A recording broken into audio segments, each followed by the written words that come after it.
Welcome to another Down the Rabbit Hole video. I've talked a lot about the Game Gear recently, so I thought, well, let's fire up the Game Boy, specifically an original Game Boy game, or one that's kind of in between. I'm actually going to play some of Yars' Revenge. Now, this is one of my favorite Atari 2600 games, and it came out for the Game Boy. It's on one of these unique black cartridges, which means that it can play in the original Game Boy and be the old pea soup green kind of background and graphics, or if you put it into a Game Boy Color, I have a Game Boy Advance here that will play Game Boy Colors, then it will have 16 color availability. So that's pretty cool. I'm going to fire it up and just compare it to what the original Yars' Revenge was like, because I played the dickens out of that as a kid.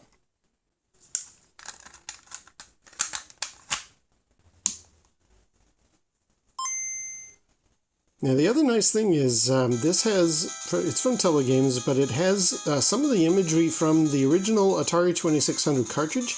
Not only that, which is from the cover, but there was a really cool comic book that was included when you bought Yars' Revenge on cartridge back for the 2600 that had this really nice storyline in it. I loved it. I was very much inspired by what the graphics were, this idea of this insect race, how they would walk around and deal with each other. When I start this game up, you'll see there's actually a panel from that here. There you go. The first attack wave is upon us. Prepare yourself. I love that artwork. I really, really enjoyed that back in the original Atari cartridge. Now, what's interesting is, as well, we are dealing with a larger than normal TV screen. Like, there's the whole thing there. It's kind of like we've zoomed in on the Yars' Revenge that you had for the 2600. It would fit all on one screen, and for this they've actually stretched it out. Oh, let's keep away, and whee! For those who don't know how you play Yars' Revenge, you're basically wanting to kind of eat away at this wall here, avoid those spirally things, because the co-tile is in here. He's that sort of thing that just killed me. Yeah, that's what you're looking for. That's what you want to avoid getting killed by.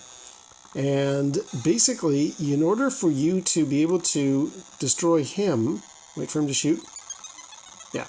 In order for you to destroy him, you need to eat up bits of this wall and then, avoid that missile thing that flies around as well. In the Atari game, what you would do is, once you've eaten enough, a sort of cannon would appear on the right-hand side or left-hand side of the screen. I don't see it doing that here. So it is quite different from the 2600 original. Do I go back? No. Maybe if you push one button... Am I shooting?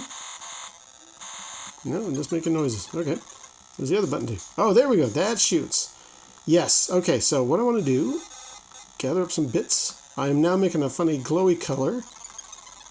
Now if I hit that other button... No? Oh, wait a minute. Okay, wait. Get away. Yes, I remember reading about this, actually. The Game Boy version, you'll see that flashing arrow telling me to go to the left. Basically, it wants me to go over here. Then I create that cannon, and I can shoot it whenever this thing goes. Ooh. But I don't want to use that gun. Okay. Yeah, this has got more items on screen than the 2600 version. Hang on. Oh, darn it. Yeah, there's a lot more going on here than the 2600 version. Okay, let's see. So we're going to go over here. Don't want to die. Game over. All right, we'll consider that the warm-up round. Let's do this properly here. Love that artwork. Okay, so you see there's the arrow telling me go to the right. And while I'm in the sort of neutral zone, it's telling me I can't do anything there.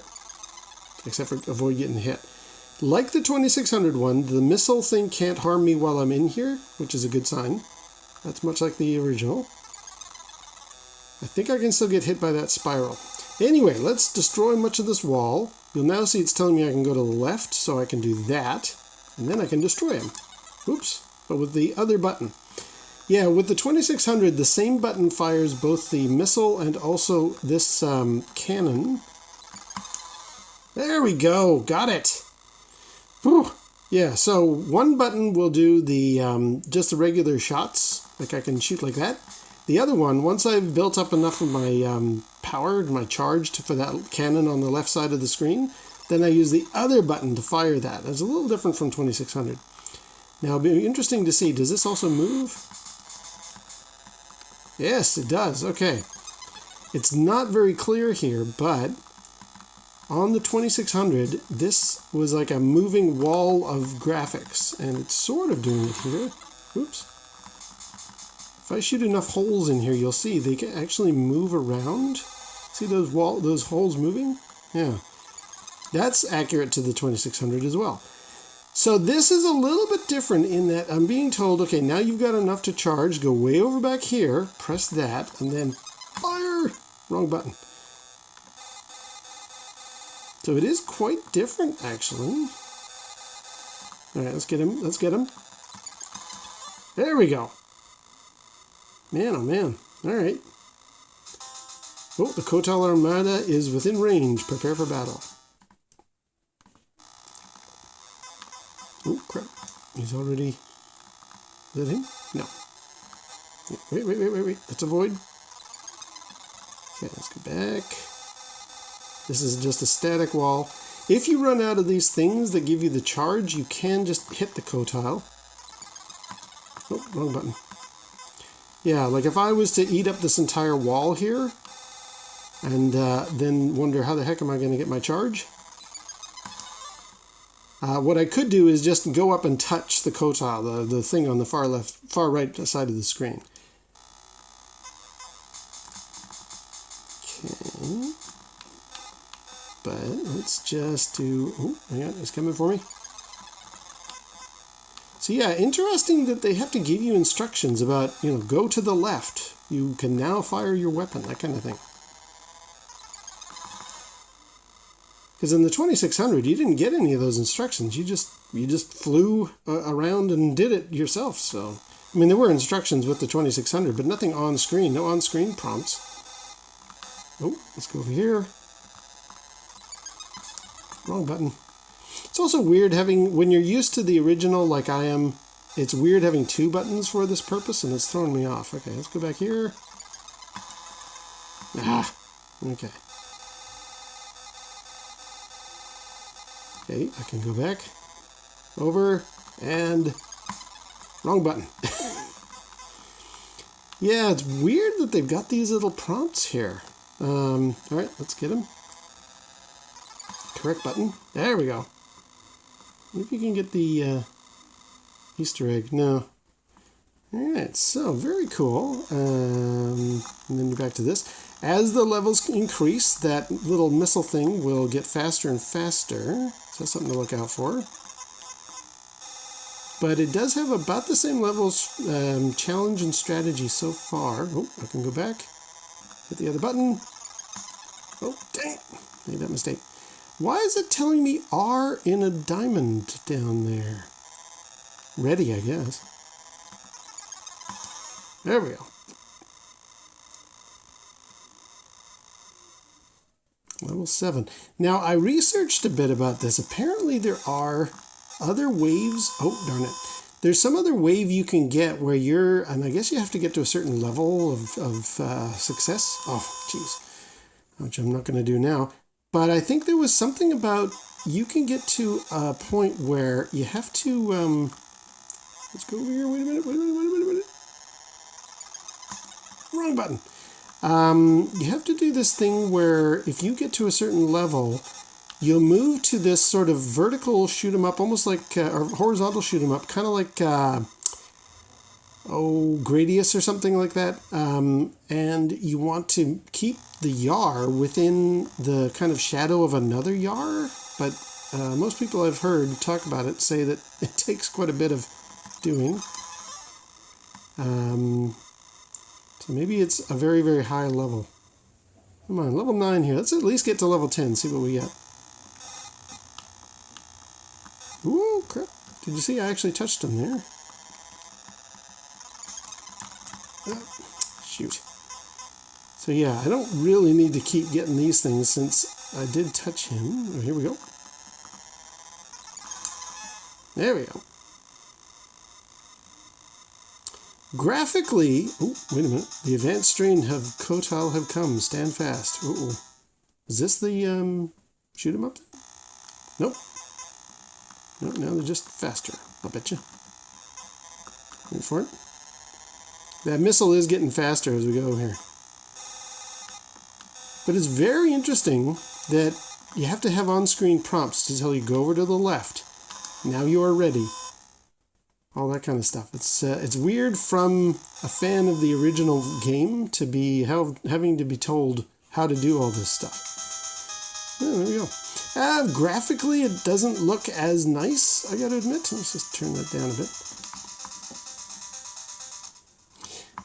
Yeah, the way the Yar looks in the original 2600 is quite iconic, and this one looks a little bit like a chubby ladybug kind of a thing. It's not quite as nice. The look of the energy field is very cool, but honestly, it's a little hairy, scary, kind of hard to make out. Oh, there you go. It tells you all the different things.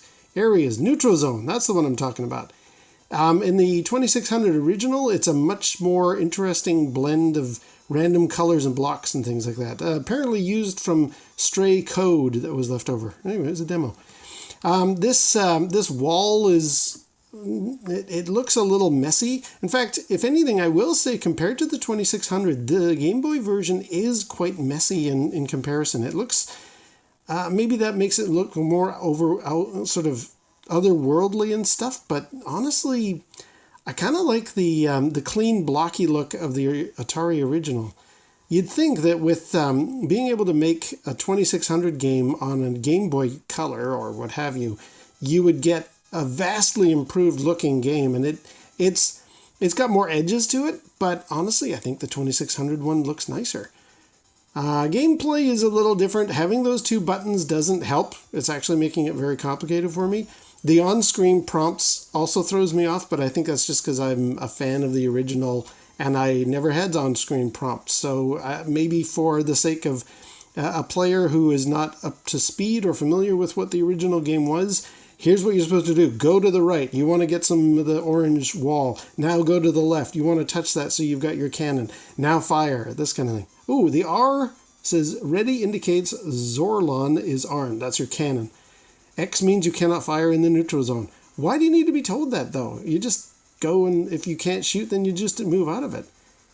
Oh, and there's little arrows for the Kotal and the Zorlon targeting mark. Yeah, so you actually need to be told where things are more in this version than you did in the original. There you go. There's that shoot 'em up level I was talking about. Somebody mentioned that is there, but it's very hard to get to. You have to have a pretty high score. And I think what you want to do is avoid all the asteroids and get into the shadow of the other Yar? Something like that. Anyway, so that is Yar's Revenge for the Game Boy Color. Very, very cool. I'm glad I have it, but to be honest, I'm maybe happier with the original 2600. Call me, nostalgic or maybe just an old fart. I don't know. I like it more as it was originally made, but it's kind of neat to have this version too. All right, until next time, we'll see you down the rabbit hole.